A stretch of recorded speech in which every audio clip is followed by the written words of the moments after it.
Well, some comics work on their material for months or even years before bringing it to the stage. My next guests don't have that luxury. Alex and Madelaine Grindeland have built their careers as the city's first ever brick and mortar comedy club doing improv on the relentlessly fast paced craft. Here to talk about it, we're joined by Alex and Madelaine. So, first of all, improv is kind of how you met. Uh, was it on stage? Can you remember? Was it love at first sketch? How did you guys connect in the first place? Yeah, it's funny. So we met in Seattle, actually at one of Alex ran a different comedy club in Seattle, and we met at one of his competing comedy clubs at the very first improv audition he ever did, even though he'd been doing improv for 15 years at that point, and the very first improv audition I'd ever done, and I had been doing it for 15 minutes. And what is the disparity between somebody who's been doing it a long, long time and somebody who's just starting? And what, Alex, is sort of the obligation when you are an experienced improver to help somebody who's kind of just starting out? Yeah, it's a good question. So in terms of the disparity, I think improv is like any muscle. It would be the same disparity as somebody who's been lifting weights for a long time and somebody who hasn't. It's anybody can get better at it. That's why we teach improv classes, and sometimes people think, "Oh, I'm not the funny person. I can't get better at that." It's like, no, you can. And our main teacher, who's one of my best friends in the world, who I've known since I was 16 years old, he's a former Marine. And he's got a very effective teaching strategy. He's got, but it's not scary. It's not scary. Don't make it sound scary. He's the sweetest Marine you'll ever meet. It's true. So you're like kind of a spotter. I mean, if you've got all this muscle memory to do it, and Mhm. she comes along, so what are you doing? How are you assisting? How do you help? Yeah, it's a great question. One of the things about improv is it is such a collaborative type of comedy, and so we always say make your partner look good. In fact, that's when we teach workshops and stuff. The way you get people to be not self-conscious is you teach them to be conscious of their partner. So like you can't be conscious of just yourself if you're thinking, I want to make the other person on stage with me look awesome today. It's a way to get it out of your head.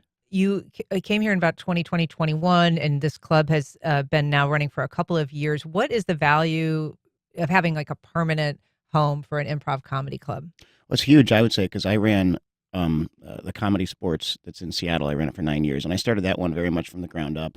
We started performing at literally an underground theater that had no signage. People didn't know it was there.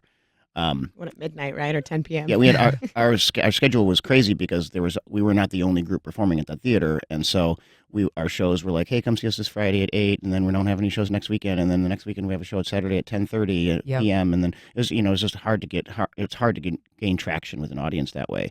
And so, but when I made the leap the first time to get a brick and mortar venue, it's like, oh, this is what people need. You need to say, look, we're here every single Friday and Saturday, 7:00 and 9:30. And so your location now is on Mayport Road, and you guys are there every Friday and Saturday doing these shows. When it comes to translating some of these skills, because I know that you do some training for businesses, you offer an opportunity for people who want to do some out of the workplace and maybe some non-traditional team building exercises. And I'm curious about that point that you make, making your partner look good, because that is something that translates into the workplace when you are able to not necessarily try to claim credit for things, but you're able to sort of spread that or share it. And it does have some connectivity to improv comedy. Absolutely. Yeah, I would say, Alex and then Dave, who we were mentioning earlier, have been teaching those team buildings forever. And I've been in the past 5 years lucky enough to get to be part of it. And I think one of the things I've observed when you get a team together is that collaboration, that collaborative spirit really applies in the workplace, because you're teaching them to focus, just like we do in improv, on their coworkers instead of themselves, right? If you're listening to understand rather than listening to speak, that's a huge skill in the workplace. People are so in meetings, they're thinking, what am I going to say next? What am I going to do to impress the CEO? What am I going to do to impress the boss?